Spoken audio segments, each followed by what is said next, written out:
both with the country office colleagues from UNDP and with CPI, who is our knowledge partner for this program. Today's goal is to really see the journey of the different cities of Azerbaijan and cities of Ukraine, and see how their progress has been throughout this entire Urban Imaginaries process, the kind of projects they have worked on, where they have reached some milestones, some really nice anecdotes, journey from their experience with participating with the community. And we are here to just learn from them, understand their experiences, and appreciate all the hard work that they have put in the past few months. Each of the cities will get 10 minutes to take us through the presentation that they have created. So we request you to keep it within the time assigned, because we have a lot of cities to go through. And let us know when you need to change slides, and just give us an indication, because we will be sharing the screen from our end. Without delaying it any further, I will pass it on to Tina to speak a little bit about Urban Imaginaries and especially the cohort 2. Tina. Super. Thank you, Aditi. And good morning, everyone. It's good to be with you today. And apologies, my camera, which is usually very clear, is not working this morning. So the quality of the video is not great. So I'm going to head to the office to see if I can get a new one today. But for those that don't know me, I'm Tina Stone. I am the regional lead for the Mayors for Economic Growth, or M4G for short. I think have had the pleasure of meeting some of you before as well. And like Aditi said, this is the third show and tell that we are hosting under the Urban Imaginaries program. And as you probably know, these sessions is to wrap up your journey and is a way to give all of you a space to tell your peers, but of course all of us, what you have tested and learned, and how that could give you, let's say, a better starting point for more effective implementation of the M4G grant, but perhaps also other types of interventions within your municipality. So why do we have a program like the Urban Imaginaries under the Mayors for Economic Growth? When we at UNDP, when we took over as orchestrators of the M4G network some years back, we wanted to shift the focus from more traditional economic sector development to asking tough questions around what is it that make a place, a town, a city attractive for people, for businesses, for investment. Now, of course, that is much more than jobs and economic growth.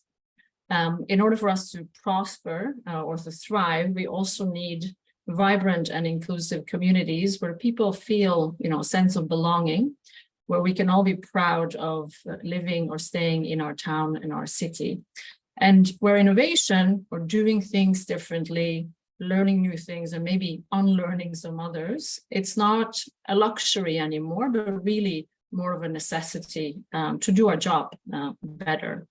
Now, I want to just take the opportunity to pause on learning. We talk a lot about learning in the Urban Imaginaries program.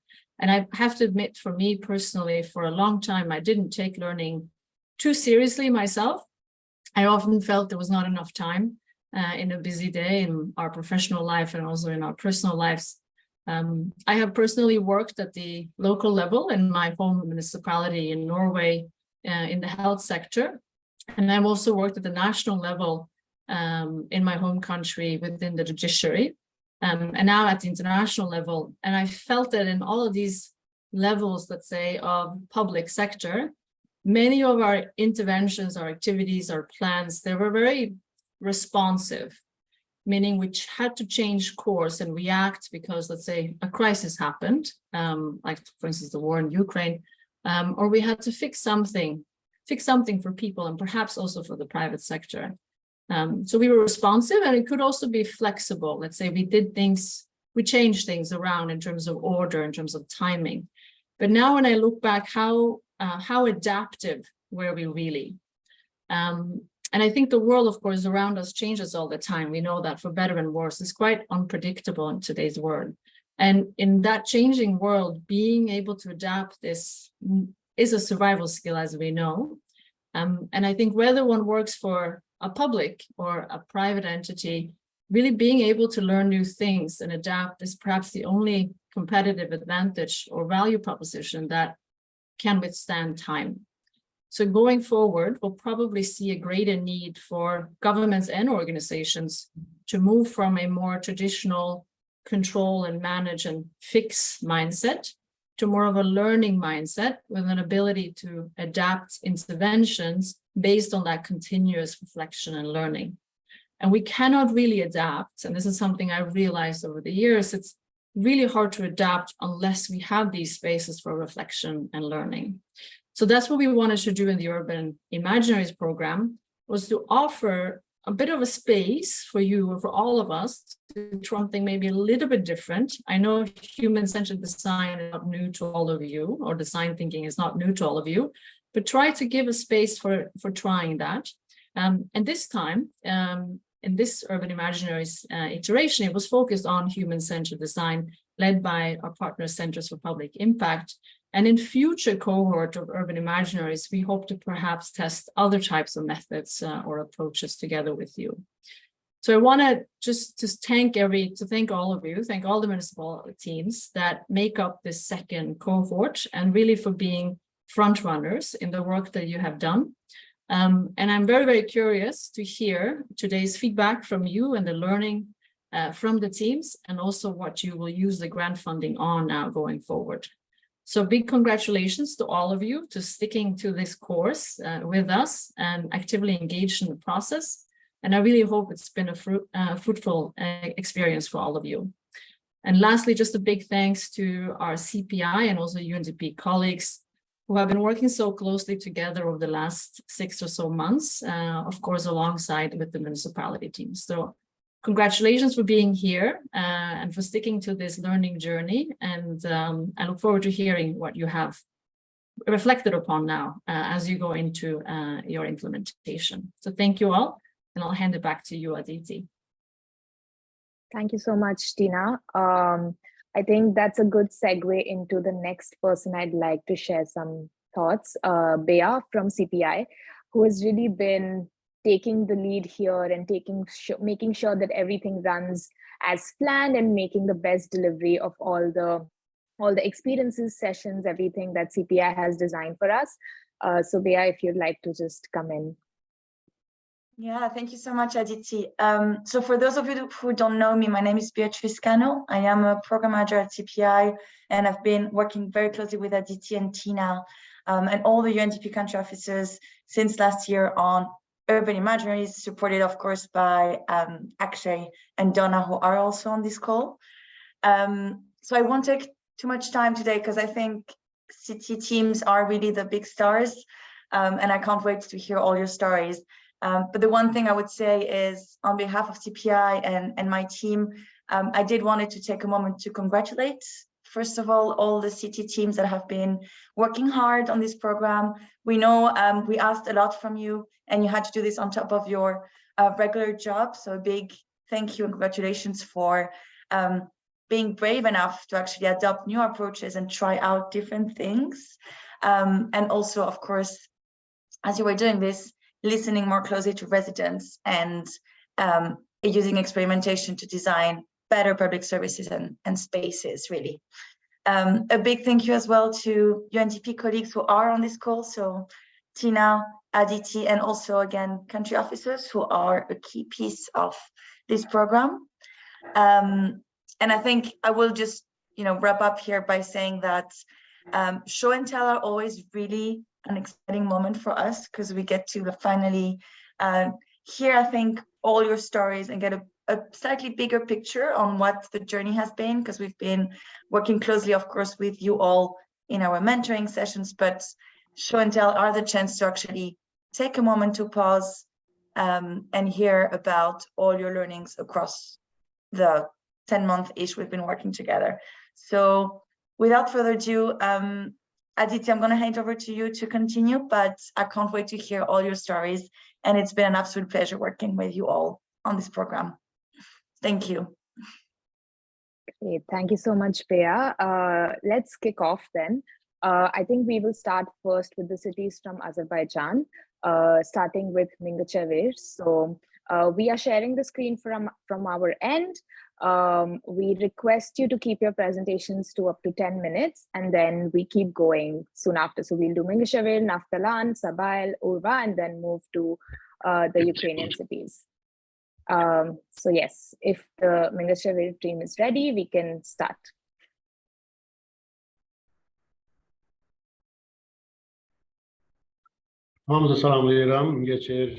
So I welcome everyone from the Mingashavir municipality. My name is Zaid Kasimov, head of the project. On our end, I would like to provide you some information about Mingashavir. As you may know, Mingashavir is the fourth industrial city of Azerbaijan and is the first energy supply municipality. We have hydrothermal power stations. Mingashavir is the main energy supply of the country. We're very proud of that. Then, energy generation is really very high here. Therefore, we have seen CO2 emissions rising. So we have thought about that very thoroughly because the government, in order to reduce CO2 emissions, took a lot of actions in lighting, for example. All the bulbs, they were replaced by the LED lamps. But the residents did not participate in that.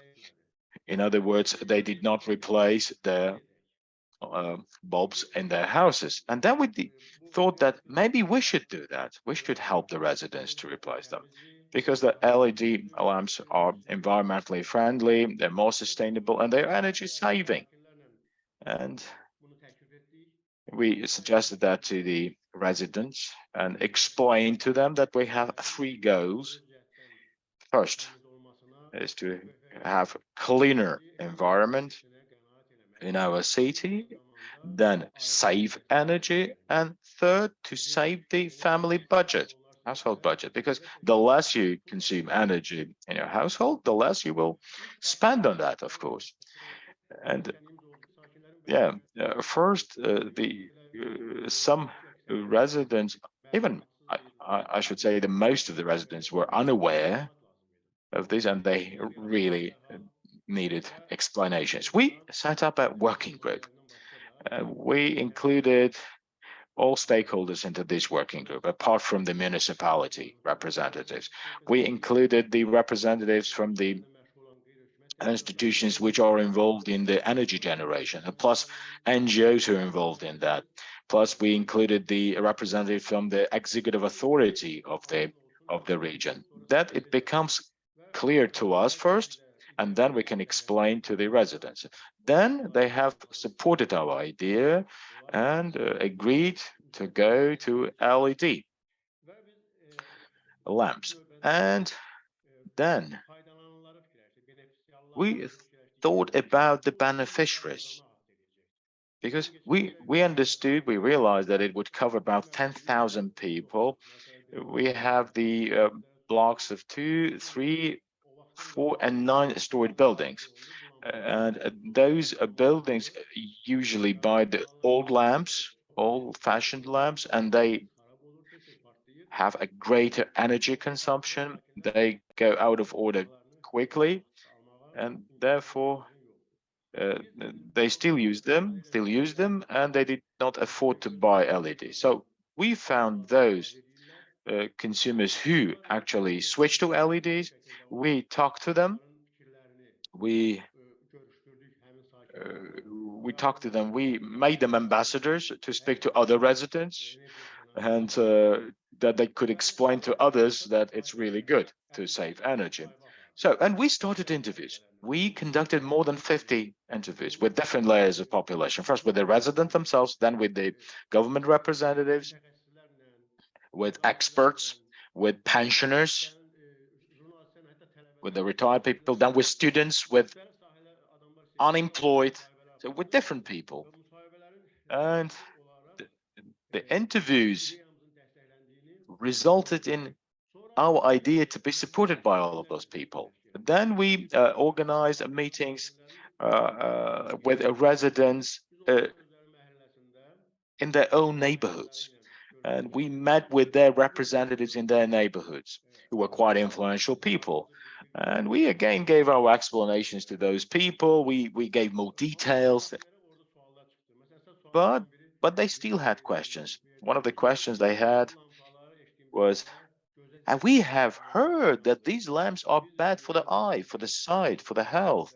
But we took our healthcare expert with us, and he or she explained to them that they have certificates. Could be you were referring to some fake LED lamps, not the genuine manufactured officially, and but if they are manufactured officially, they are not harmful to your sight or health. So then they had another question: how are you going to distribute those lamps? Some said, are you going to get money for that? We said no. We said that this is the supported financially by EU, by UNDP. This is the UNDP project, and this is the contribution from the municipality administration to you. And it will be for free. And once you've used them and see the results, good outcomes, and next time you will be able to replace them from your own budget. And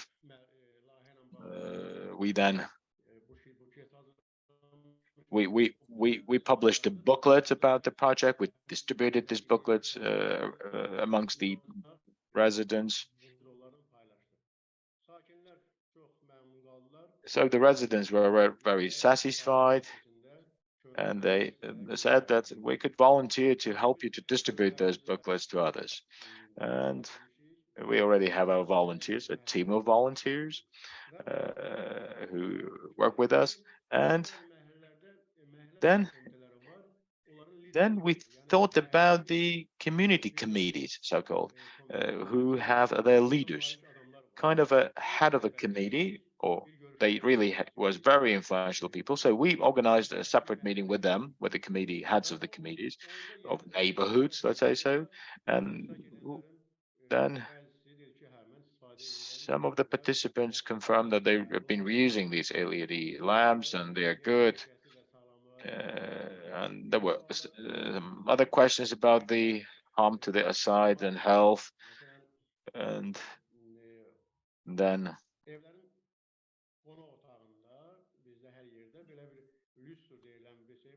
usually people in the main room have a chandelier with 18 lamps. And they asked us, are you going to replace all of those 18 lamps? We said, no, we will be looking at how many rooms you have, and we will be providing with a few for each room. And so again, we distributed these booklets at that meeting, and those leaders of these committees,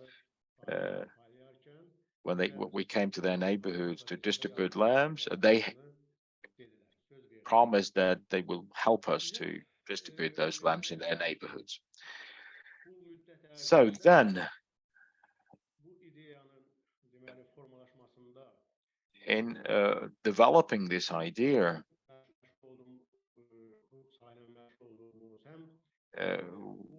we were fully involved in this process, and trainings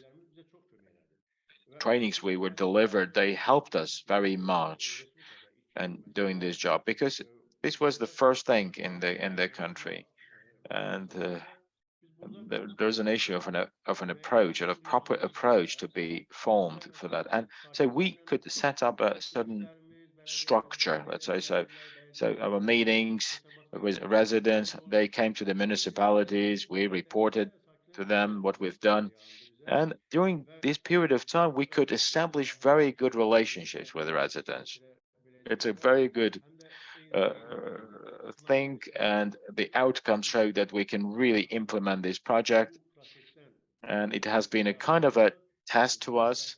It's kind of a pilot. It was kind of a pilot, and we were expecting for good outcomes, which would allow us to further continue this project. And that was done. And one more thing I want to add, one positive takeaway from this. The key is listening. You need more meetings, more conversations. And you should not interrupt somebody who is speaking and trying to persuade him with what you think.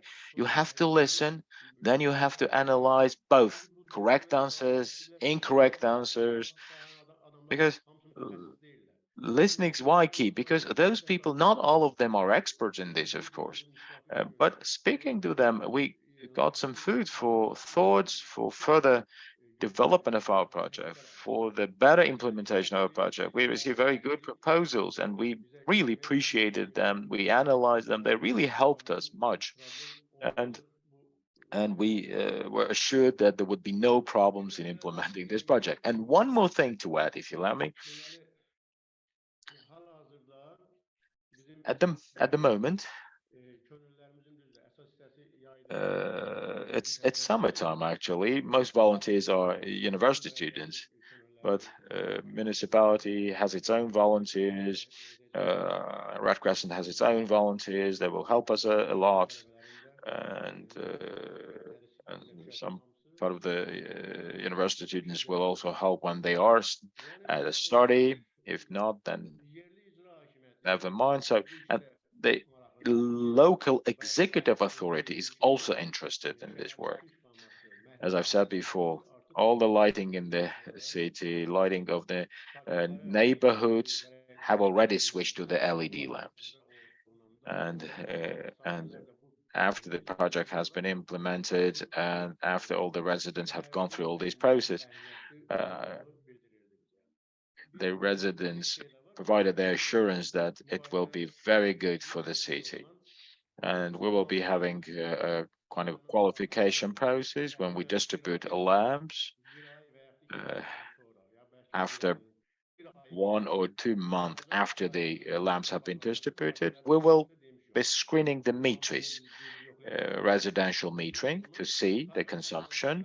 We will be doing it randomly to compare with residents what was the reading when they used the traditional lamps and what is the reading with the LED lamps, and they will see themselves.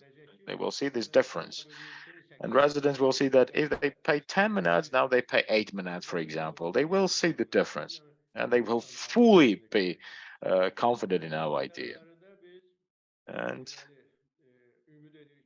we are very hopeful that we will be very successful in this too. And the next step will be to develop the materials, then distribute them, and to develop to complete developing a list of LED lamps distributed. And one more thing to add,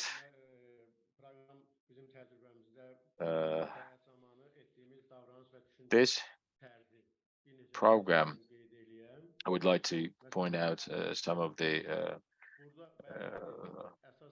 points for thinking. So what we've learned during this time, you have to listen more actively, more consciously. Then you have to organize, provide conditions for any discussions. You have to accept the different opinions. New skills were developed during these endeavors, and you have to look at one and the same issue from different angles. Decision making, or collective decision making, shared decision making, then and then try to get the best idea of all ideas and discussions. So teamwork and so on and so forth, kind of lessons. So I would like to conclude my presentation. If there are questions, I'll be happy to answer them. Thank you. Thank you so much. This was so insightful, and we're glad to hear that listening is something that you really valued and hopefully will take it forward. Without further ado, I think we can move to the next one, which is Naftalan. I request you to keep it to a maximum of 10 minutes, and also let us know when you want to change the next slide so we can operate on the back end. Thank you so much. And the team of Naftalan, if you can kick off. Thank you. Hörmətli tədbir iştirakçıları, So, distinguished participants of the meeting, Javid Malim, I would like to welcome everyone, wish you success. So our city is a resort city, so we have 10,000 people, our population. So we had surveys were completed. We had surveys with about 25 people in our city, and these surveys continue. We always have surveys with people. So our project, I can't hear, I think they have a connection problem. So it was the marketplace construction project and construction of a house where the residents of Afterland could use that building, a building for mourning, for weddings. And then and it was mentioned by residents that one of the challenging points to organize these weddings, mourning gatherings when somebody dies. They said that the fees that different businesses charge are not affordable to residents, and therefore this project has been very well approached by residents. So we four people were from the low-income families were proposed to meet with, and we met with those four people, and we provided our conceptual idea. Those residents appreciated this, and they said that they would be ready to contribute to develop this in the community, so that they really treated well the cafes, the areas in the neighborhoods would be great, and they expressed some ideas how it can be organized, that the yards for children, that the playgrounds, and so on. So then we also had some interviews with entrepreneurs, with business. So 5 people from business were proposed to be met with, and they were invited to our municipality. We also interviewed them, those people, and then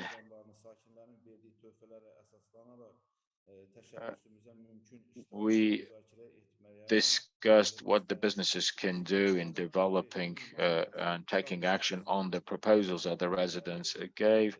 So the different playgrounds for children, different shops, the marketplace, the construction, those projects were in the interest of those businesses. And we also discussed that the interests of tourists also need to be taken into account, because we have around 45,000 tourists, travelers who come to our city annually.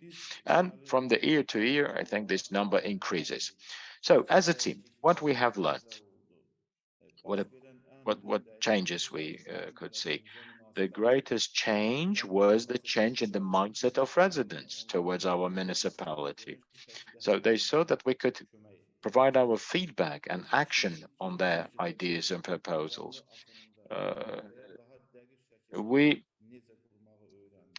learn how to focus on a project, not to take it generally, but to focus on specific deliverables.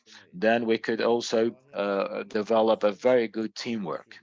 And for the successful implementation of the project, our main tool was a dialogue with residents, and we make use of this tool on a constant basis. Dialogue with residents. We could develop our ideas better using this tool, and we could add the new dimensions to developing our project through the dialogue with residents. So then we have been working in close contact with the local executive authority. The local executive authority is supporting us in this project. and we could attract the local businesses, others, to the implementation of this project. So we have not received any additional budget yet, I mean financial support, but the local businesses are ready to provide this support in the future.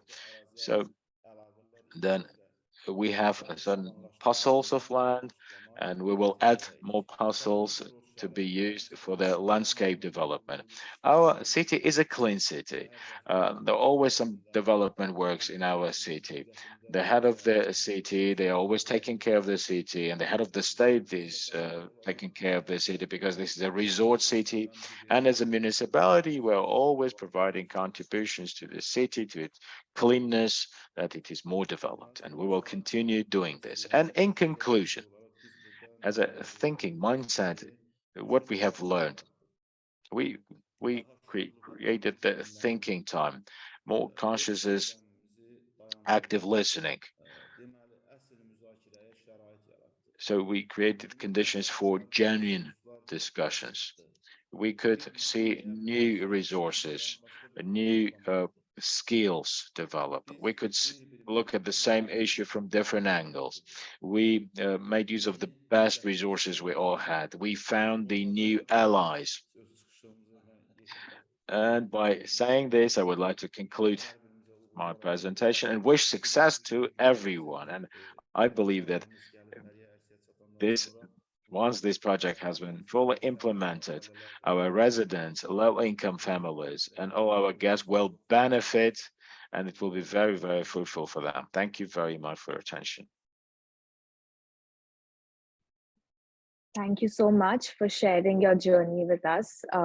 Like Tina also said, really appreciate that you've been able to manage potential partnerships that could turn into additional funds, and also appreciate you finding value in dialogue with residents. Thanks a lot for sharing your experience. Now we will move on to Sabail, and it would be great to hear your journey. And as said before, please let us know when to change slides and keep it to a maximum of 10 minutes. Thank you.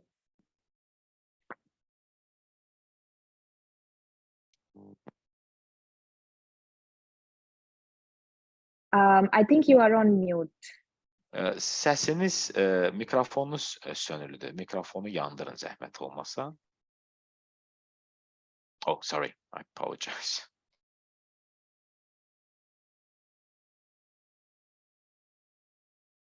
Still on mute, right? Yes, he's on mute. I'm telling in Azerbaijani, but no reaction. Gelir. Yes. İlk önce her birinizi salamlayıram. So, I would like to welcome everyone. I'm a chairman of the commission of the Sabail municipality and head of this project for this municipality, Manav Talibov. Some information about municipality. Sabail municipality is the capital city, the main district of capital city, is the most visited by tourist place, most beautiful one. So one of the goals in this project is to support women, convicted women after the release, that they could reintegrate into the life and restore their life. And as you can see from our slides, we had interviews with different groups, with government people, executive authority people, with residents. And then we met with the residents who live in our district, and we had interviews with them. And plus, we had individual interviews with the released women from the penitentiary. Next slide, please.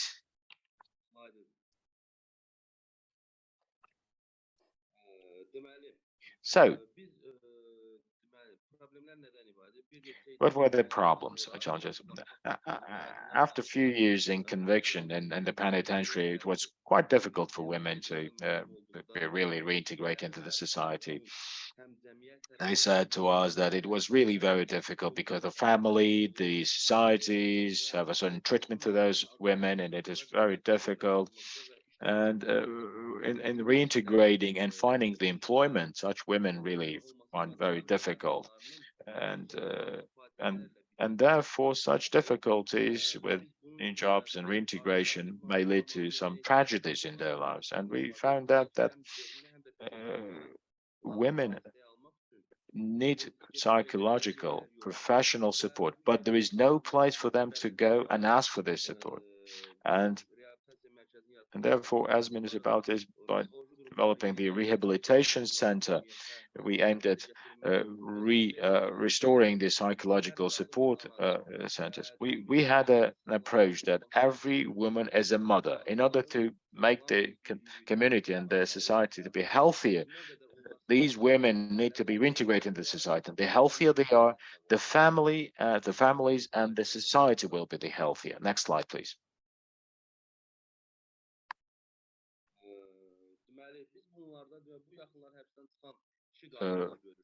We met with two women who recently were released. They told us about the conditions in the prison, in the penitentiary, about the process when they were released. They talked to us about the relationship with their family members, what they faced, what challenges they faced, what challenges they faced with finding employment. And they told us that they are doing very, very simple jobs. They're cleaning somebody's house, get paid for that, very petty money. They're going to clean somebody's flat and so on. But they are not in the society, they are not accepting them in a more serious work because there is an issue of trust. They cannot restore themselves, and which gave us more grounds that the rehabilitation center is needed. We are thinking about training them, giving them some professions, and boost up their psychological stance. And we think that if we restore their moral conditions, everything will be okay. And we discussed this with the Ministry of Justice, with the shelters, as I understand, with the local executive authorities, with the Ministry of Interior, and we started working in cooperation with the local executive authorities already. And I think this cooperation, this collaboration will help us to develop this project and complete it with a success. Next slide, please.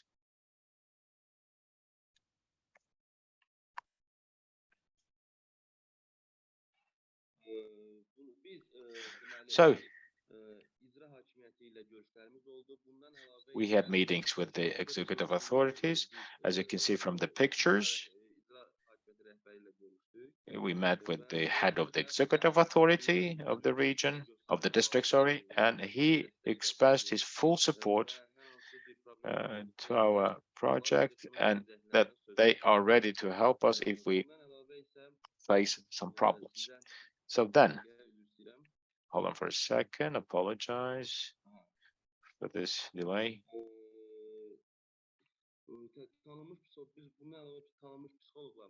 Then we met with the very well-known psychologists in the country. There was Tahir Safarova, if I got it right, and she's quite a well-known psychologist in Azerbaijan. We conversed with her by phone, over phone, and she said that she's ready to help, to support with the psychological professional support from her. She's ready to cooperate. So as for the beneficiaries and within the vocational training, the so-called state employment agency was also met with, and we got their support, that they are ready to provide their support to employ women who have already attended the vocational courses. They will be fully employed, and they positively treated these ideas.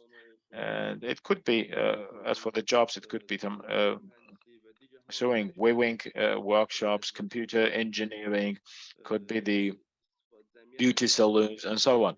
All those areas which societies have need for, and this state employment agency said that we are ready to supply this employment to these women. Next slide, please.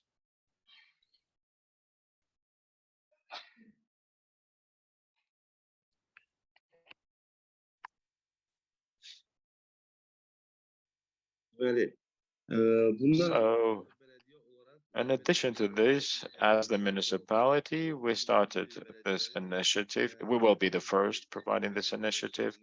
And I think we want to show to other municipalities that a municipality can be quite a strong force and to deliver on this. It's not easy, of course, to address such challenges because we are working with quite a very vulnerable people, and therefore we are appreciating all opportunities as a team. And we're not only counting on our team, but we are counting on the residents living in our district. We are counting on our relatives, people we know. We learn their opinions, what they think, what those women think. This is key.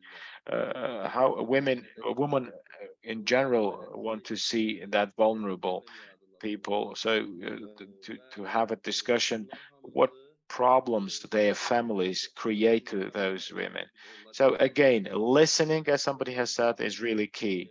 To be able to listen to those people. By listening, we could get out of them the genuine challenges they are facing.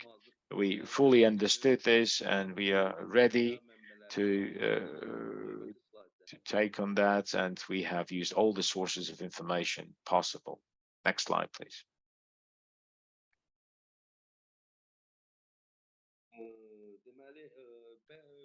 So,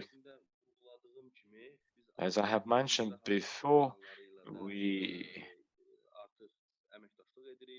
are already cooperating with the executive authorities, with the employment agency and other institutions which are ready to help us to establish this rehabilitation center, to further develop it, and to show it to other regions and districts. They promised to help us. And then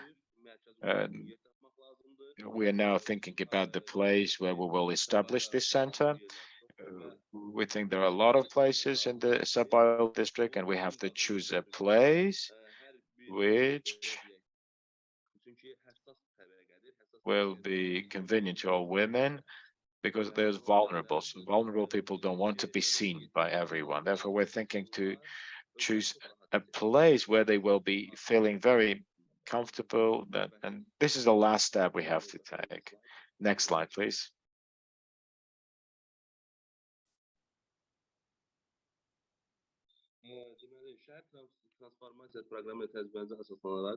So, next slide.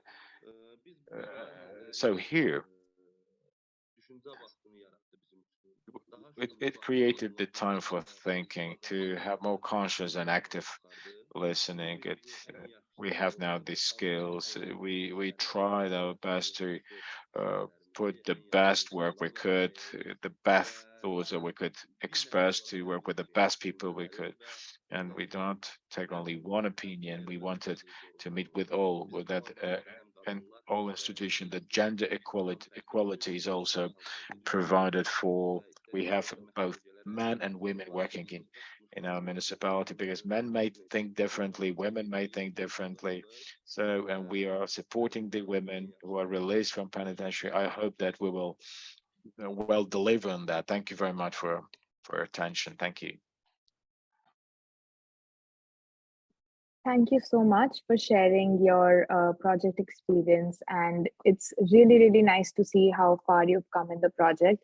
And I just want to echo one point that you brought up, which was on one of the slides, which was that identifying the correct problem is necessary for successful implementation. And I think that is a really big learning from Urban Imaginaries, to be able to use skills like listening to identify right needs and opportunities. That being said, let's move on to the final city from Azerbaijan, Urva. As others, you have 10 minutes. Please let us know when to change slides, and the floor is yours. Thank you.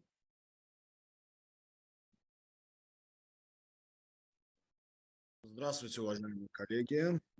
Рад всех видеть. Сложно выступать после муниципализации. Speaking Russian, so I will be interpreting English. So, it is very difficult to speak on behalf of a municipality where, after the municipality, where there are more residents than in our village. So, Urvachiligir village municipality, our village and region is quite well known as a tourist destination. We are not far from the largest skiing resort of this region. Therefore, we have so many tourists coming to our place. They come in summer and in winter. So therefore, we understood that our village should make its living on tourists and should think about generating income from tourism. We try to have a deep dive into the challenges, and we realize that our village plays a role of throughput for tourists. Tourists do not stay there. They go through and go to the skiing resort, and it turns into the transit point. And therefore, we decided to create our own brand. The main challenge we have that the people do not know about our village. So, and therefore we started learning our strength, and we realized that we have the unique agricultural opportunities, agrarian opportunities, that we can really surprise our tourists with this capacity. We started learning what we have, and we could distinguish the products which are really popular amongst tourists. One of them is kambar. This is a traditional food of ethnic minorities living in our mountains. We started working on the brand. Next slide, please.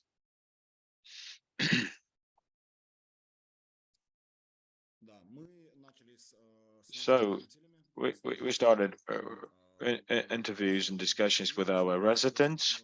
We started discussing with them what opportunities we have to develop this brand, what we need.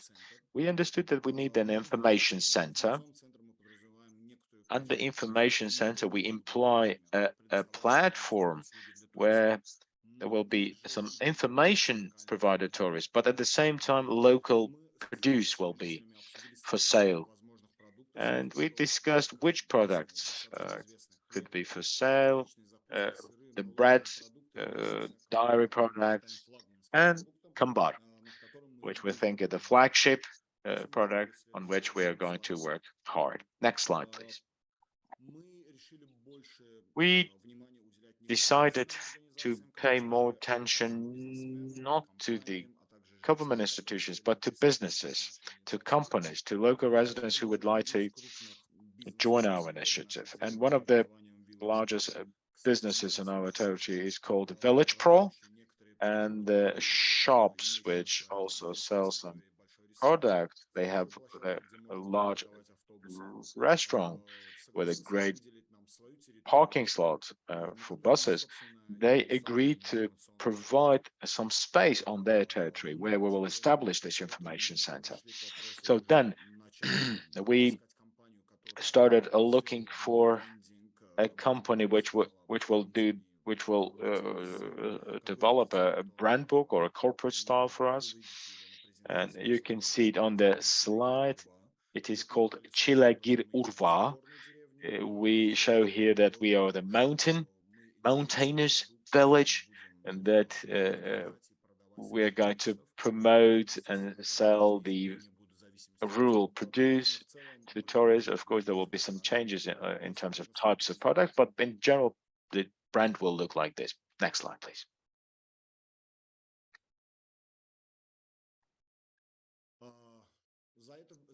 So, by the way, I also would like to emphasize that we started negotiations with different experts, with different teams of experts, specialists who could provide their consultancies to our residents in terms of food security, technologies, recipes, and so on. And then we collaborate with a similar project in the framework of which we are seeking for grants for to support SMEs, to support our own residents, beneficiaries who will be involved in this project. During all this time of this project implementation, we understood that the residents began trusting this project, which we didn't have before. Because I would like to underline one more time that we are a very remote mountainous village. We're very far from the center, which distinguishes us from most villages in Azerbaijan, because we are at the same time situated on the tourist route. Residents started getting interested, and public institutions started getting interested. Local executive authorities supports us, and the most important, I think, that the neighbor municipalities started getting interested, and they started asking for the project, about the project that the Javid is implementing. They all have now their own new ideas, and we're really very happy that we could serve as an example to other municipalities. Next slide, please.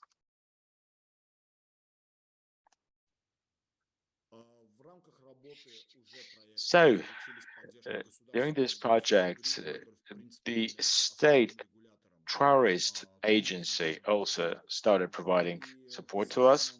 You know, that is a main tourist public institution in the country, destination management organization, which is in our region. With them, we started already working on developing a map, developing a content that is needed for the map about our village, and then we will also upload this content into the website of our village. It will be the website of our village, and then this website will be promoted in the social networks, on the territories of different hotels. We also had some negotiations with some hotels, and the greatest driving force will be, I think, this complex of hotels called Shahdag, that they have 3 or 4 5-star hotels. We already have very good relationships with them.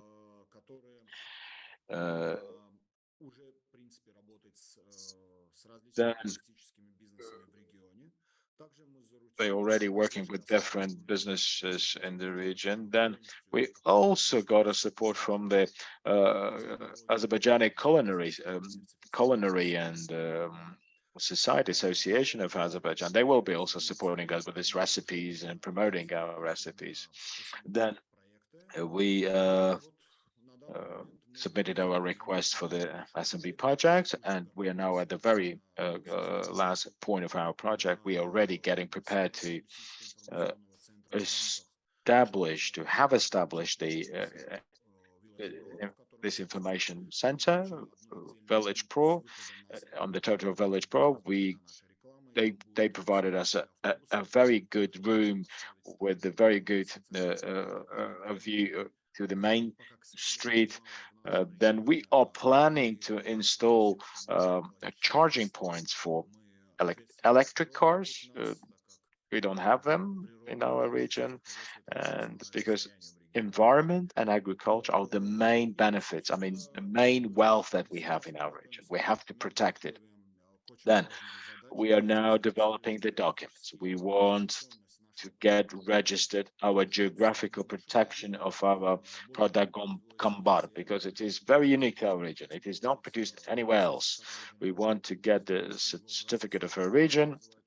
It is called differently in different countries. We call it the geographical protection, which will allow the product of our village to be freely sold across the whole territory of Azerbaijan, and it will be protected intellectually. I mean, the copyright, it will be protected from fake Kambars and so on. So, in conclusion, I would like to thank everyone. Thank you very much. I hope everything has been clear. If there are questions, I'll be happy to answer them. Thank you. Thank you so much for sharing this beautiful presentation, and we learned a lot. I think, like Tina said, congratulations on managing additional funds, and also picking up from one of the slides. I hope that, like France is known for cheese, you will also be known for Kambar very soon. Congratulations, and thanks to all the cities from Azerbaijan. Before we move on to Ukraine, I see Mustafa has raised the hand. Yes, thank you very much, Aditi, and congrats to our dear colleagues and partners in Azerbaijan and all the municipalities, my congrats on excellent projects. I have a small question to our partners from Urva municipality. It was mentioned in their presentation that they consider promoting the village in internet, and in particular they mentioned the dedicated website as one of channel of information. I'm wondering if there are any local inhabitants who use other platforms or channels like social media, in particular Facebook or Instagram, where the village can be popularized further and promoted. So did you consider this as alternative information channels?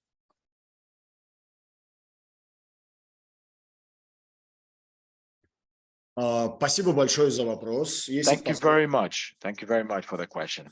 I would like to tell you about the website. It will not just be the website, the kind of a business card website. No, it will be a big information platform, because apart from the production, any tourist village, our neighbors, they lease their rooms to tourists, but tourists have no idea about those opportunities, because in a village, even if urbanization is in the process in the world, but again, the youngsters leave for the bigger cities, and therefore in our village we have elderly people mainly, and they don't have the opportunities and skills to work with these platforms. And we decided to establish a website which will have information about all houses, rooms which you can rent on the territory of our village. That people have this information, they can directly contact those people. I mean, potential tenants, yes, they could contact with the landlords directly, not via some companies which would have commissions for that. Then I won a project from USA. This is also the support from US on the development of the gastronomic tourism, and we built a kitchen where neighbors provide master classes on our cuisine, and we would like to further develop this, organize gastro eco tours, and this information also will be uploaded into the website. As for the residents who are active in the social networks, yes, they use, but not very elderly, but a little bit younger, not many, but younger people. And depending on the age, the target groups are different. Could be the TikTok. TikTok is very popular amongst very teenagers. It could be the Instagram, which is more popular amongst elderly people, or Facebook may be very popular among people like me, maybe 40, 45 years old. So then they use some locals plus some foreign chats for us. It works. Our village is not very much lagging behind the modern trends. Most people have mobile phones. Some have the computers. We have the internet, 4G internet. I mean, mobile internet. The village is covered by 4G. This is good. I can't say that we have problems with the internet. No, people are using the internet. It's okay. And as far as I know, some people already order food by internet from the regional centers to the village. If they want some McDonald's or whatever, they order. Thank you very much. And I wish you and all other municipalities from Azerbaijan to our dear friends, very successful implementation. Good. Thank you so much, Mustafa, for your question. And because we're slightly short on time, I'm going to move to the cities of Ukraine, and we will start the presentation with Lviv. I request them to showcase their work and also keep it to a maximum of 10 minutes, and also let us know when to change slides. Thank you. Good afternoon, thank you very much. So I represent the municipality of the city of Lviv. This is the town which is located in the western part of Ukraine. And the name of our project is the creation of an educational space for the adults to provide psychosociological support to them. The next slide, please. So I will tell a little bit more why we've decided to follow this very path, because from the very beginning of the full-scale war, since February 2022, there has officially been registered more than 100 IDPs in Lviv. The unofficial number is greater than this. I'm talking about the people who've moved from other towns and cities of Ukraine. And we also run a story within our municipality. We've learned that 15% of Lviv locals have lost their job because of the full-scale invasion, and 40% people saw a decrease in their income. And with the municipality people, we've realized that we've got to provide an opportunity for them to develop their skills and potential so that they be able to get employed, find new jobs, or get reskilled or upskilled to be able to earn more and to be able to be given psychosociological support on the part of psychologists, and we need to let them get settled as IDPs in new communities. So this is something that we were facing. This is the need that the Lviv people had and the IDPs had back then. So Lviv is quite an active town, and there's a lot of public initiatives going on, and we've realized that the number of these initiatives have gone up ever since the war started. But the problem is that all those efforts are not coordinated, and there's a great gap or overlapping, and the same requests are being done by several doers, and so there's a redundancy. Some people have more opportunities, redundant offers, and they are not able to digest all of them. But some other groups of populations are they do not receive enough of psychosociological support, for example. So we've decided to create the mechanism for coordination in between all these services, and we decided to create a special space where our locals and the IDPs be able to be served in the services that I've mentioned above. So following the survey, we've realized that those who live in Lviv are interested in creating of the space for the adults, and they also willing to cooperate with the local authorities to coordinate their activities. Over to the next slide, please.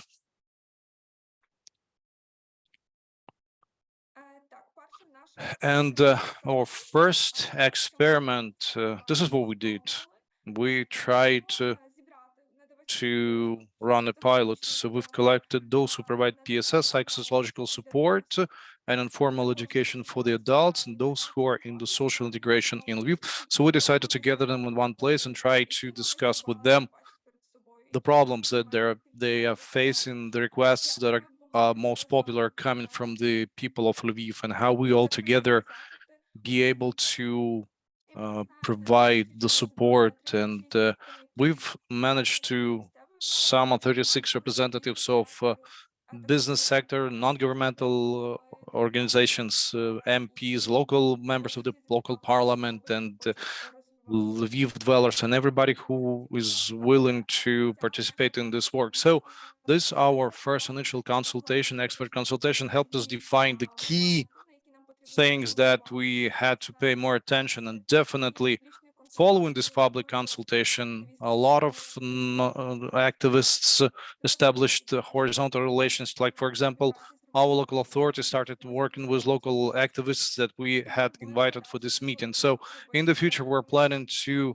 conduct these meetings on a regular basis and provide this platform for discussion of important issues linked to the requests mentioned above. Next slide, please.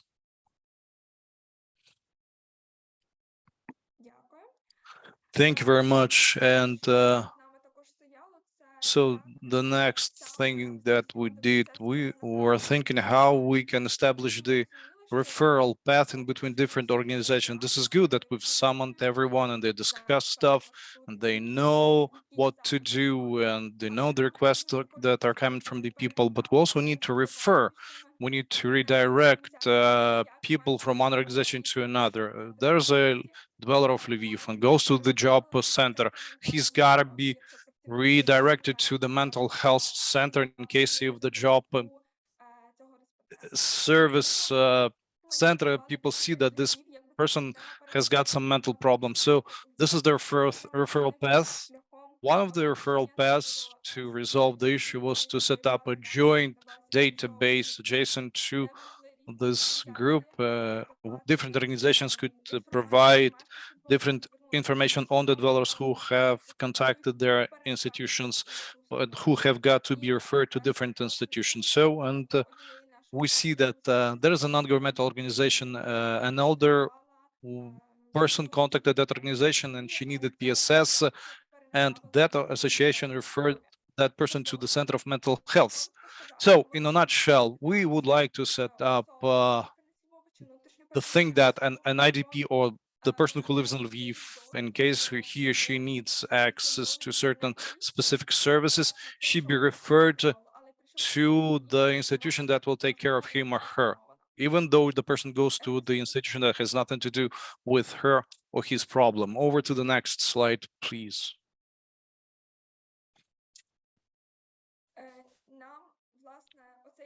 And this is the experiment. This is, so we've realized that we need to set up this referral system in between different organizations and create a special space. We run the interviewing among the people living in Lviv, and we hadn't been using interviewing earlier because we thought this would be it would take a lot of time. And this is quite an assiduous work we thought in the past to analyze the results. But because of this project, our team actually managed to survey those who live in Lviv, survey different beneficiaries, and we managed to survey the stakeholders who are interested in the development of the city of Lviv directly. And we asked them directly how they feel, what there was going on. We asked them directly how the services were provided, because if you have numbers, it's very hard to understand what's behind those figures and numbers. And by way of this interviewing, we realized that Lviv needs this moderation between different non-governmental organizations. There's a need to set up a special space for the adults to, for example, be able to be trained in informally trained. So once this project was over, we realized that this social listening technique is an efficient tool. We need to be using it in other projects as well, not only during at the beginning of the project, but during the implementation of the very project as well. Over to the next slide, please.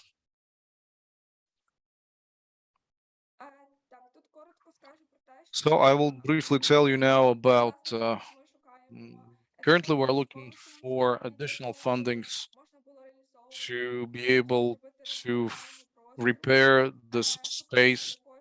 We're also looking for fundings to conduct trainings on permanent basis in Lviv.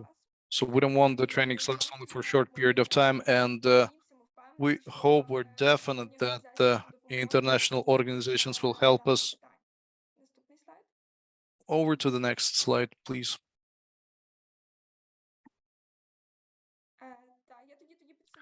And I would like to summarize now a couple of words more. We are happy because we've realized that not only activists are willing to participate in this referral system to provide more opportunities for those who live in Lviv. We see that businesses also would like to participate in this endeavor, and they are willing to provide free of charge support and cooperate with local authorities. This is valuable funding, and it's good that the locals of Lviv are willing to work with us, and thus we trust our municipality even more. And people are engaged into creating of these services. They are not takers, they're givers. So that's why we see it so much important to establish relations, trustful relations. Should you have more questions, I know that I'm limited for time, so I'm pressed for time. It's been hard to tell about all the details, but if you have more questions, go ahead and ask them. I will answer them immediately. Thank you so much for sharing the great insights from your project, and really looking forward to what's next. It's great to see that everything is so well planned and you've tried so many experiments, especially the little visualization of the service as a prototype was really great. I think we will now move on to the next one, which is Melitopol. And like everyone, you have 10 minutes for your presentation, and let us know when to change the slides. Thank you so much. And in case anybody has any questions for all of these presentations, we request you to keep a note of them. If we have time in the end, we'll leave some space to kind of ask your questions and have a conversation. Thank you. Back to Melitopol.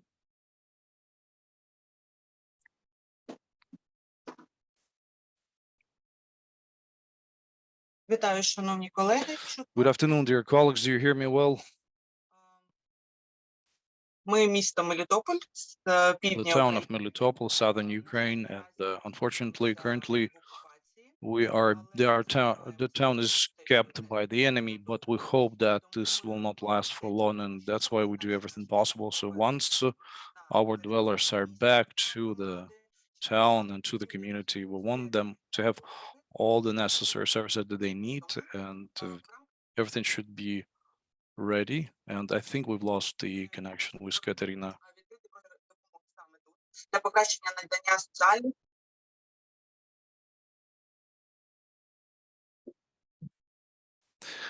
And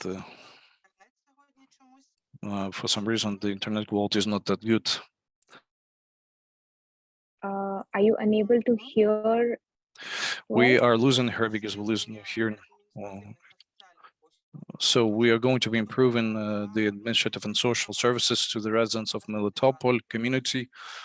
Over to the next slide, please. So for more than a year, Melitopol and the district of Melitopol have been captured by the enemy, temporary, as we believe, and more than 60% of the population has got to leave for elsewhere in Ukraine and got registered elsewhere in Ukraine. But a lot of IDPs, internally displaced people, went to Zaporizhia, which is the provincial center, oblast center. So that's why the leaders of the province decided to set up open space point to register and to assist those who live in the community, those who had to leave the territory because of the territory being occupied.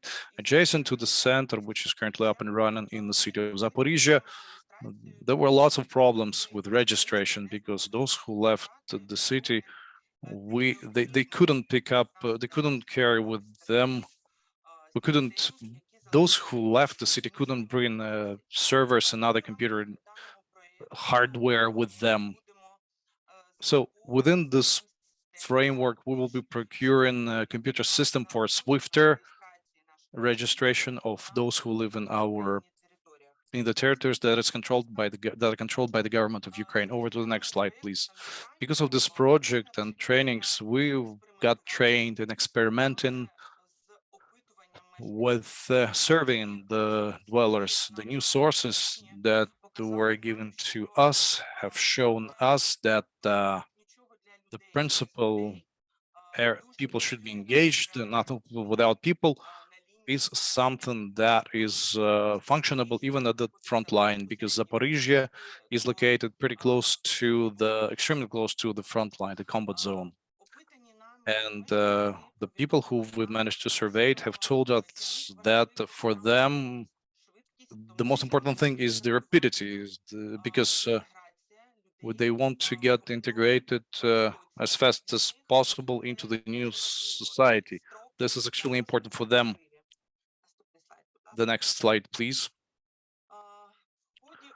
And over the survey, we've managed to realize that we need an independent platform to work with those people who come to our center, and adjacent to which we will be able to conduct trainings, provide psychosociological support to those people who currently are facing challenges, hardships caused by the war, and who currently live in a different town than their original one. So within the framework of this project, we realized that we need to expand our impact and our support to those who live in the town, not only within the city boundaries, but we also have to reach out to other towns where there are new IDPs registered, like Kyiv, for example, and the city of Lviv.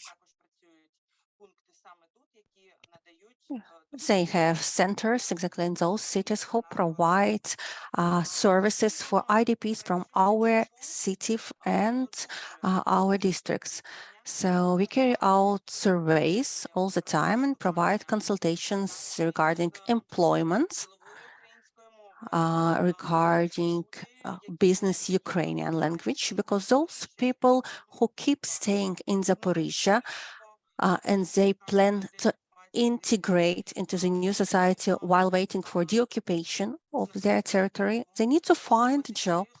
They need to have their kids in nursery and daycare, get some social allowances. So these are their daily issues, which they need support with every day. Next slide, please.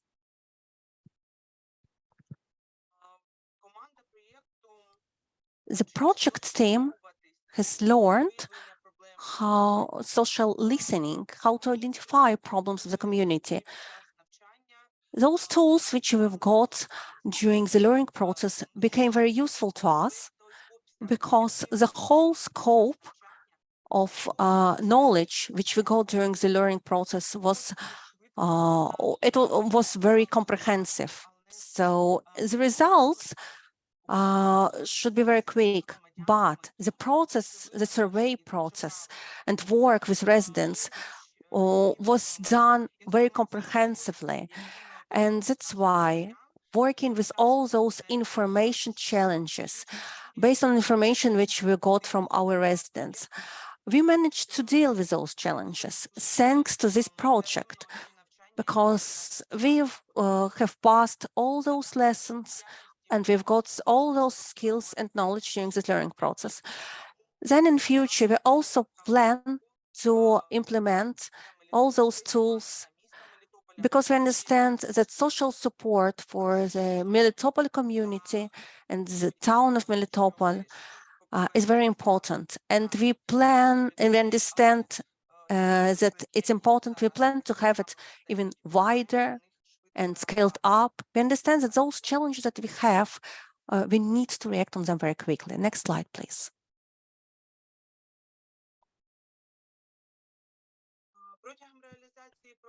During implementation of the Urban Imaginaries program, the team of the municipality together with the team which is actually responsible for implementation, that's we, and that's the Multiple Development Agency, we establish and scale up relations with other international organizations, in particular GIZ, USAID program, and another US agency, and also the Right for Protection, Cooperation Fund, and other regional and national NGOs. It means that we plan to keep growing, to keep going. We do not plan to stop after the end of the project. We plan to scale up, and in such a way, we plan to improve our services, which we should provide to the residents of our community. That's all from my side. Thank you so much. Thank you so much for sharing the project. I think there are so many things here to congratulate you on, but just to say that we're all in solidarity with you and want to say a huge thanks and congratulations to be able to get so far with the current conditions. And finally, just one thing that I picked up again was like, there was a quote which said, "Nothing for people without the opinion of people." And that was one of the goals of this program as well. So big congratulations and looking forward to seeing what's coming next. Thank you. Okay, now moving on to Poltava. Thank you. Please share our project, your project with us, and you have 10 minutes, and please let us know when to change slides. Thank you. Доброго дня. Hi. Today I represent Poltava territorial community. My name is Hanna Lulika. I'm the head of the Poltava Strategic Development and Planning Department. And actually Poltava is a very important region for business and is the best place for implementation of the creative potential and implementation of the project. So next slide, please.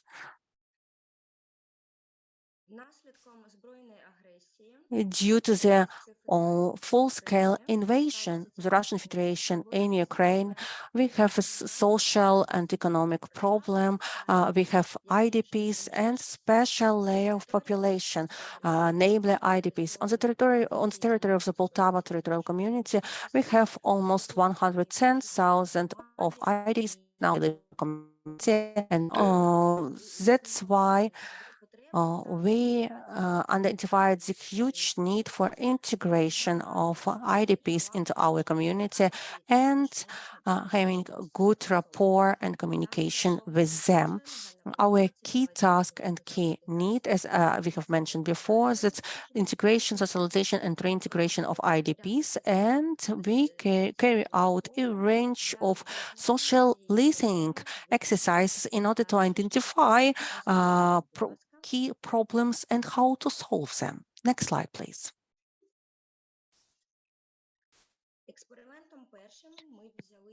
The first experiment was the following. We participated, we partnered with a Polish organization, and during 3 months, our IDPs and local residents worked in the botanical garden. During the research, interaction was carried out and knowledge exchange was established. We have identified problems, IDPs found new friends, and even families started make friends between families. So we have noticed that the evacuated persons from the hostilities areas, they need this so quick integration into new communities. The key task for us as representatives of the municipality is to have this good rapport, good communication between the local communities, local residents, and IDPs.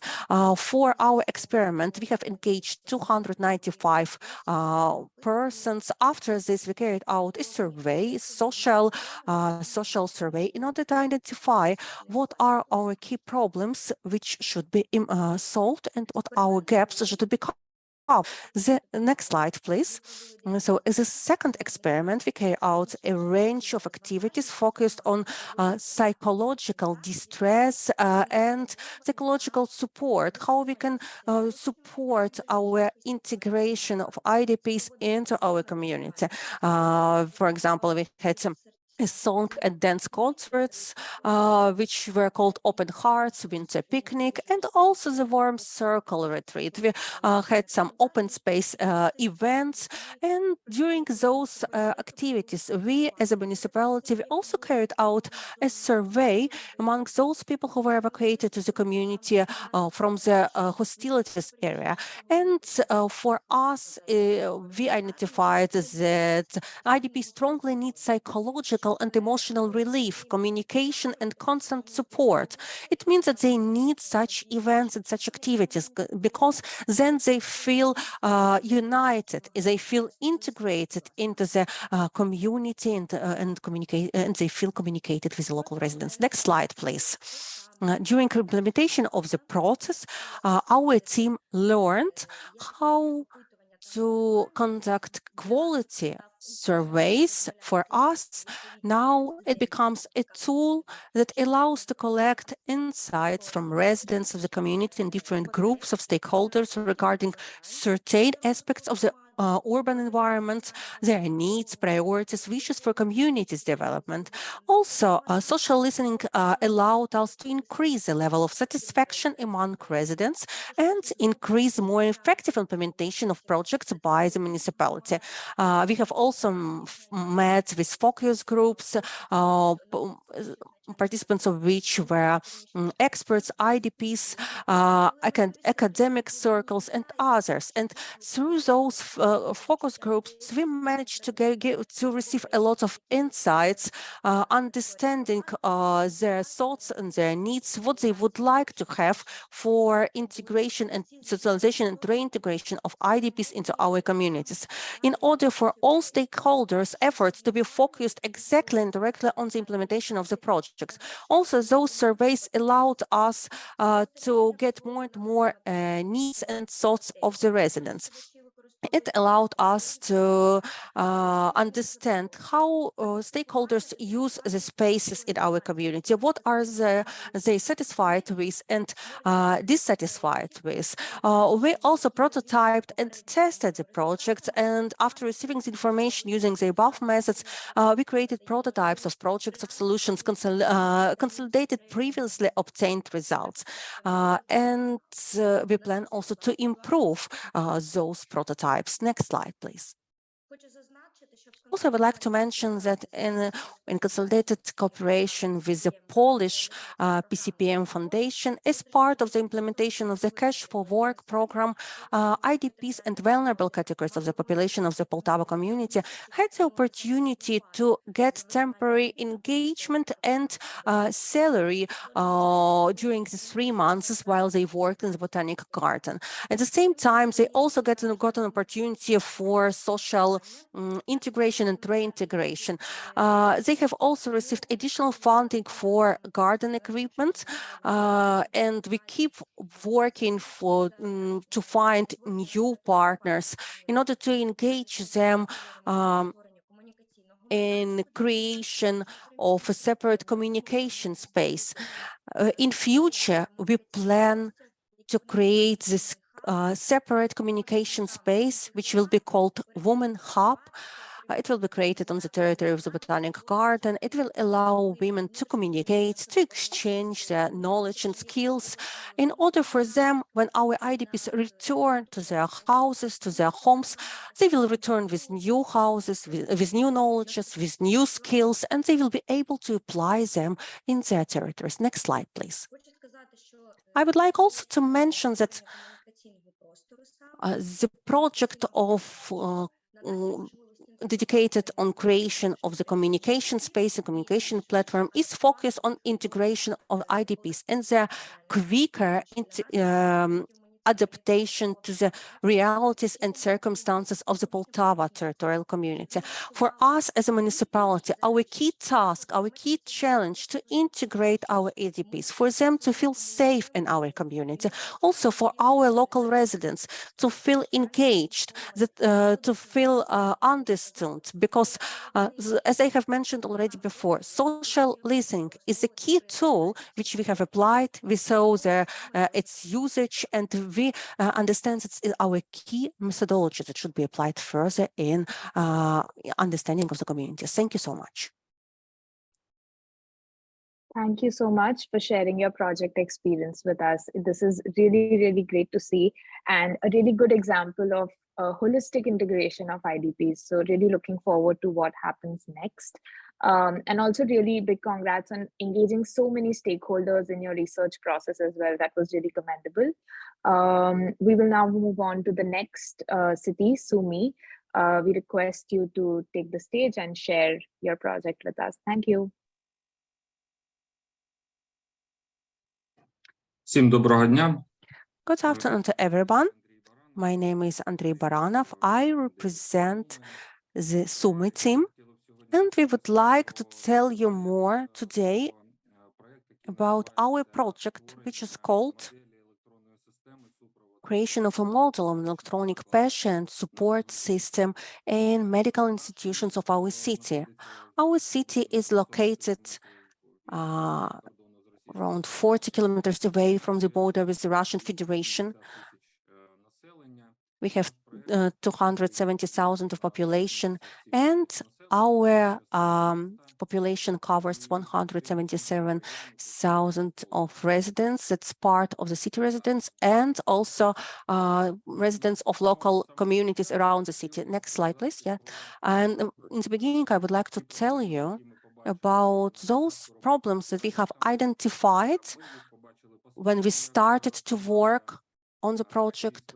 It was our perspective, I mean, our team's perspective. We thought that we formulated it in the right way, but then while we worked on surveys, on experiments, we understood that actually everything that we have identified is not enough, is not absolutely right.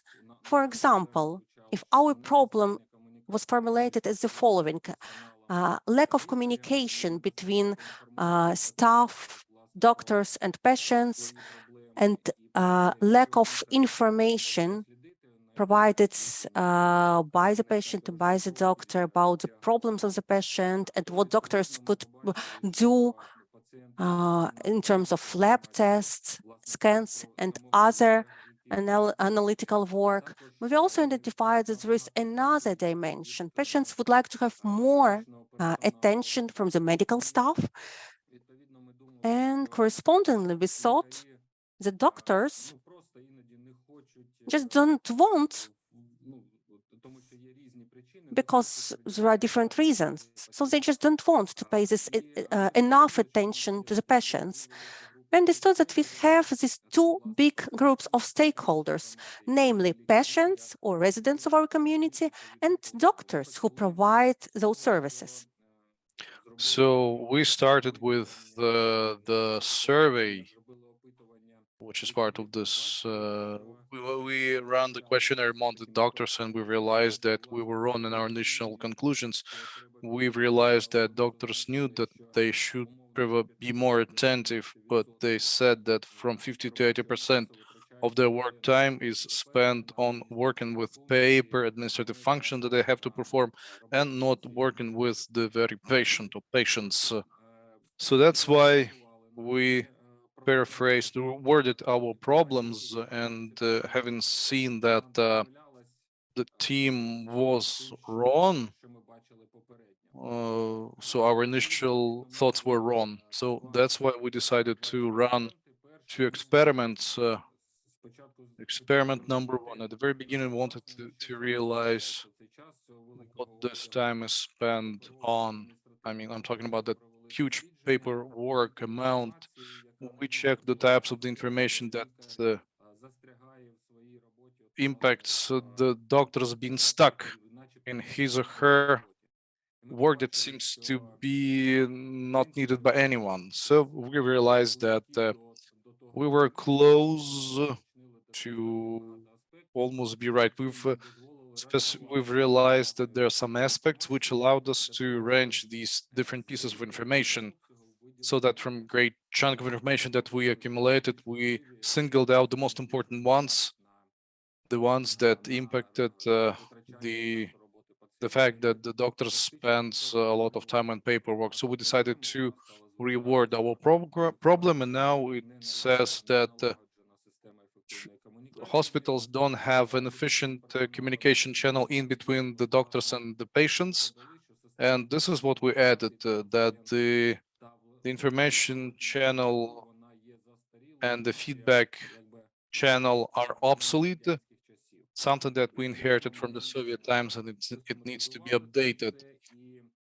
So we applied special technique in all this, and the second experiment is that there's a great volume of information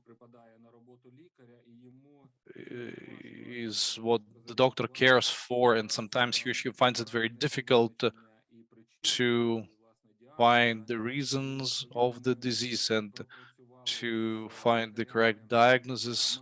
So we worked with the doctors trying to implement the capacities of artificial intelligence to help the doctor to read different diagnostic information, like diagnostic pictures. So at the very beginning, we tried to engage the artificial intelligence in a wider sense, and we wanted to create bots, listen to artificial intelligence pieces of advice that it gives to the patient, but then we decided to drop it because the artificial intelligence is not intelligent enough yet. So we were afraid that we would increase the amount of mistakes and the number of unsatisfied patients, because the artificial intelligence can provide wrong pieces of advice that will even damage the health more. So later on, we looked into the fresh development, which is the GPT chat and the Google's Healthcare AI. And we decided to use this, and we realized that we've got some conclusions, and we see that the patients trust more a human being than the artificial intelligence, because the artificial intelligence is not responsible for anything. Then the patients are inclined to trust the artificial intelligence only if this artificial intelligence helps the human being and not decides on lieu of the human being. So we also were kind of afraid that the people would, the doctors would consider artificial intelligence as a competitor, and doctors would not would reject being assisted by the artificial intelligence. But the doctors actually told us that when it comes to deciphering of some information, and when we talk about some simple work, the artificial intelligence helps a lot. 10 doctors participated in an experiment, and so the doctors showed that they enjoyed working with the artificial intelligence. And we realize now that with help of these two experiments, we narrowed down considerably the list of the issues that our team was facing at the very beginning, and we've realized that the project is quite big. It's bigger than we expected, and we had the strategy team session, and we realized that we need to narrow down this project a little bit.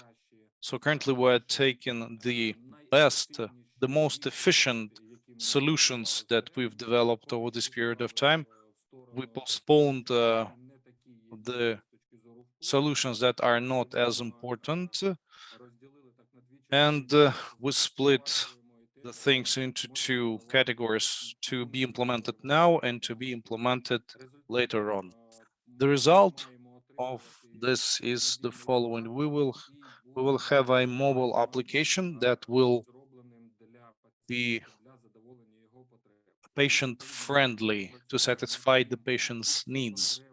So we also ask the doctors whether doctors okay with this, and whether the doctors can provide the services based on what we created. I also want to say that we as a team, we've trained a lot as a team, we've learned a lot as a team. We would like to tell that we were thinking that we knew enough about the issues, but once we've run the surveys and researches, we've listened to the patients and the doctors and the administrators, we've realized that the methodology that is currently present and in the hospitals, we've realized that this deep thinking is very important, because we've managed to change the problems, the wording of the problems. We've managed to change the project, and this has proven to be quite a good experience. And we're currently looking at our project through a different eyes, so to say. And since this is a very difficult project which impacts the health and life of those who live in our community, we know that the approaches should be very, very well thought of. we need to reduce the problems, not to increase their numbers. So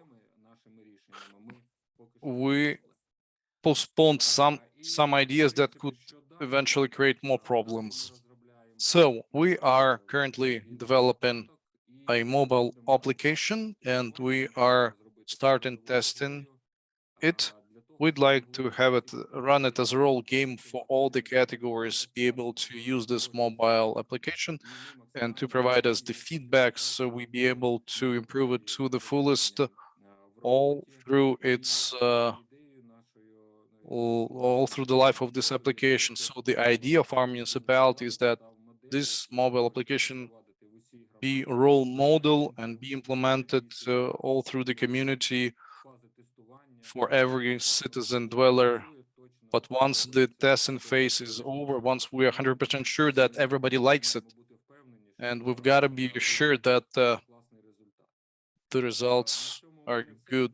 So that's it from me. I'd like to express my gratitude for the mentoring sessions organized by the Mayors for Economic Growth program. Everybody in different offices, thank you very much.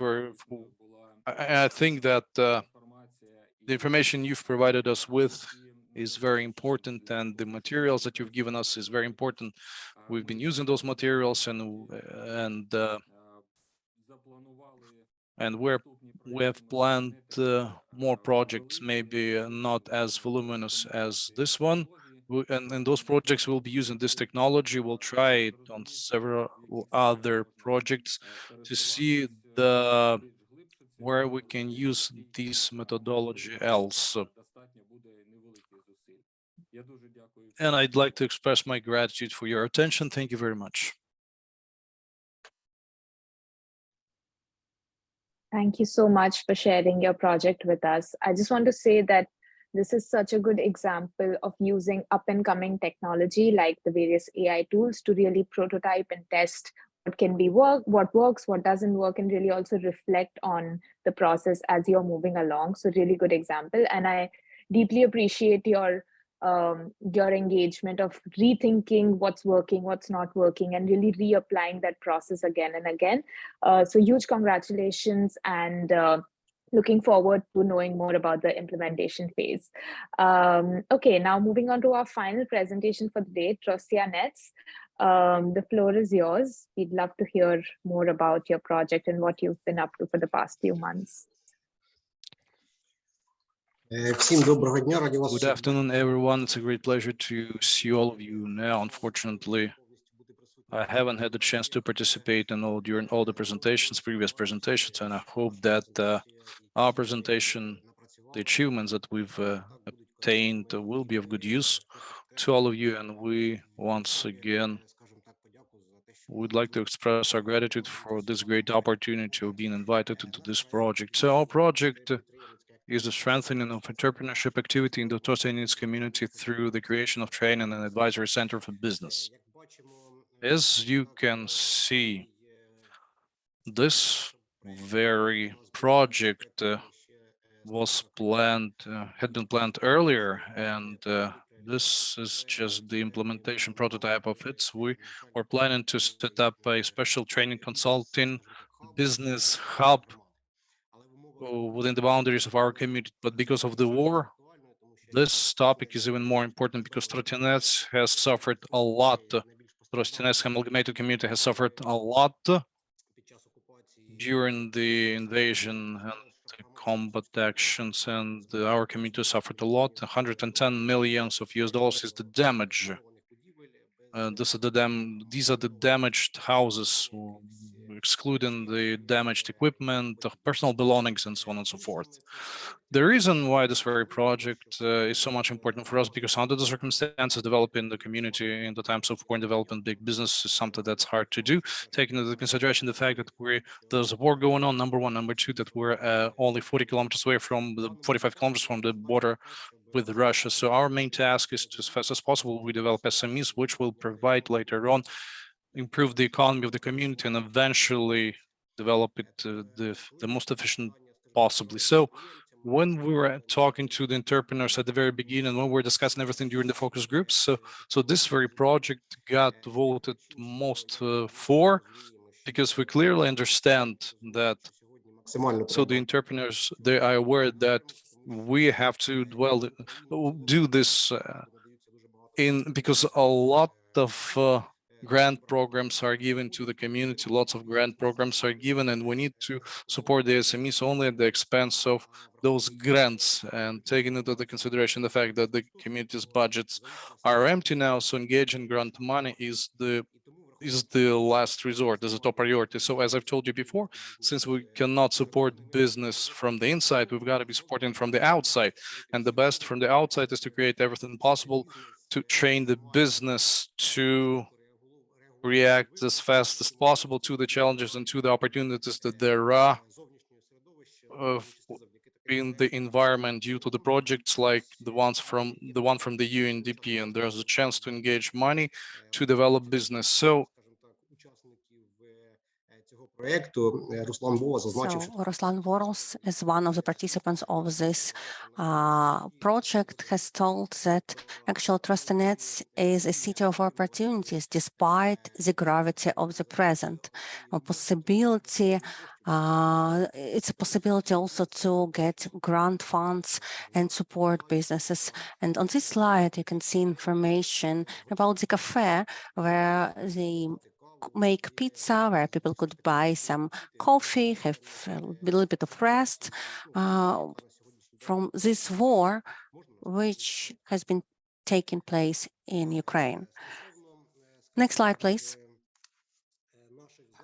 Regarding our activities,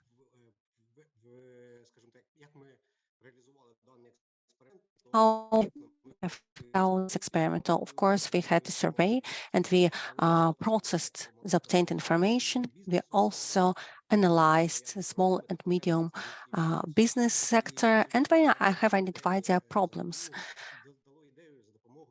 As a result, and using the Crazy 8 technique, we have identified some ideas and we created a prototype and developed a roadmap for its further testing. Since last year, we have started to engage different grants, including some trainings and learning activities for businesses, how to create a grant, how to submit their application for a grant, because we understand that that's the only possible way to support our economy in current days and to move forward from the 1990s type of economy towards a new stage of economy. Earlier, when the traditional way how to work, how to start a business, you needed to go to a market in another city and buy some products and resell them. But now you need to work with grants. You need to create another type of business. So we have carried out such activities. We have provided these learning opportunities for businesses and for our team, how to work with grants, how to submit applications for grants. And that's what we see now. Our businesses need support, supports in all those processes.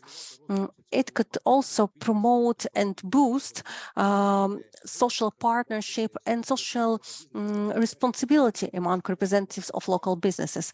A lot of our businesses plan to have their own startups, and it's a good result because, as I have mentioned before, big businesses, large businesses have damaged significantly from the hostilities, and we should not expect that they will start working very soon or they will relaunch again their suspended businesses. So our main hope is on the small and medium businesses. Next slide, please.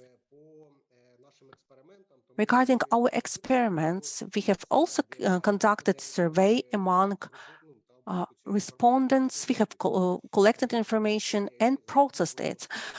Also, we have used the brainstorming technique in order to create new ideas. And frankly speaking, this project was a real surprise for us, real miracle for us. It also confirmed the wish of our community to go forward, to move forward, because of course everyone understands that the development of local business is always a key priority for each local community. So based on all those techniques and brainstorming technique, we have understood the following. The main conclusions were the following: that representatives of local business need constant consulting support for running their business and need support in writing programs for their further business development and developing new trade markets. Also, it's necessary to create a separate platform for communication between the municipality and representatives of local business. Again, to reiterate, it's possible to do with engagement of the local funds, a local budget, but local budget could be involved only in terms of providing some premises or carrying out, supporting some activities, nothing more. Also, it was concluded that it's necessary to develop and adopt special programs for local business support. We understood that we need to work on creation of some kind of hub for local businesses where they could work on development of their new projects, and we should help businesses to implement their programs. It could be done through those consultants involved in work of this hub. So what are our lessons learned? So first of all, we learned how to identify problems among key population and other stakeholders. We also learned how to apply a range of tools and how to solve problems based on information received. Our team members learned how to use social listening tools. Also, it was very interesting to learn how to apply Crazy 8, brainstorming, quick charts techniques, and other methods which could help to identify the needs of different population groups. Nowadays, municipality team widely uses test techniques, methodology, and tools in order to identify local problems or various groups of stakeholders. I would like also to mention that the civil organization has already successfully started to implement different programs in the Trosta community. Please, next slide. So in future, we see that our consultative center for businesses will be located in this hub. The hub will look like on the slides. It will also positively impact on local community, including small and medium businesses. During all this project and all those experiments, we have established good rapport with national and regional organizations, and we have engaged them into different activities. So thank you again, UNDP and Mayors for Economic Growth, for all your support. We have not received additional funding for this project, but as I have mentioned before, the local businesses are proactive in looking how to be engaged and how to engage in additional funding. And we are so grateful for businesses, those businesses who have already engaged into support of the businesses and into development of the self-entrepreneurship activities. Under our program, we have also planned to scale up our project. We have developed already this possible scaling up activities. Each team member works on their own tasks. We have our final goal, and that's the photo on the slide. We would like to achieve this goal, and we plan to achieve it thanks to support of international organizations, national organizations, and all those gained skills and knowledge which we received during our learning process. This hub will be of great support, not only for the Trosta community, but also for other communities and other residents who suffered significantly from the hostilities. Next slide, please. among all those important insights which we've got during the project, we learned, first of all, how to listen actively to the problems, to what people say. We have also learned how to identify key needs based on the social listening tool. We see that our city could be developed with support of small and medium business. We have completely refocused our attention from large businesses into the small and medium businesses. We have started to engage local community, including IDPs, because we have understood that we have a high number of IDPs living in our community, and they are in great need of gaining new skills, new knowledge, because all those people who have lost their jobs, who have lost their homes, they should have this possibility for further development, for further better life. And we have also seen all those great positive effects of this product and how with small steps we could achieve big goals. Thank you. That's all from my side. Thank you so much for sharing your project with us. And thank you to you and all other Ukrainian cities for really showcasing us what strength looks like and how to prepare for a bright and optimistic future, even with the current situation. So really big thanks and a big learning here for us all.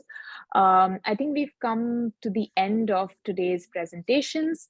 Before we close, I really want to thank a lot of people who've been a big part of the cohort 2, which to begin with, of course, all the teams that participated from Azerbaijan and Ukraine, our CPI colleagues, Bea, Akshay, Donak, for like all the inputs and detailed discussions, mentorship that we've had in the past few months, and then moving on to the country office colleagues without whom we could not have done this. So thank you a lot for all your support throughout these months and all the coordination and really being the front runners of this program. And thank you everyone else for joining today, and thanks Shreya for managing all the tech from your end as well. Thanks a lot, and really, really big congratulations to all the teams here.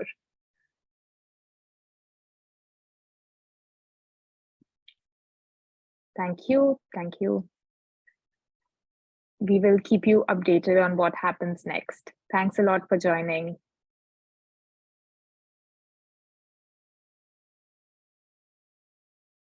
Thank you, Aditi. Thank you. Çok sağ olun Thank you. herkese. Teşekkür ederim. Thank you very much from Azerbaijan. Thank you. Thanks, everyone. It's been a pleasure. Дякую. Thank you.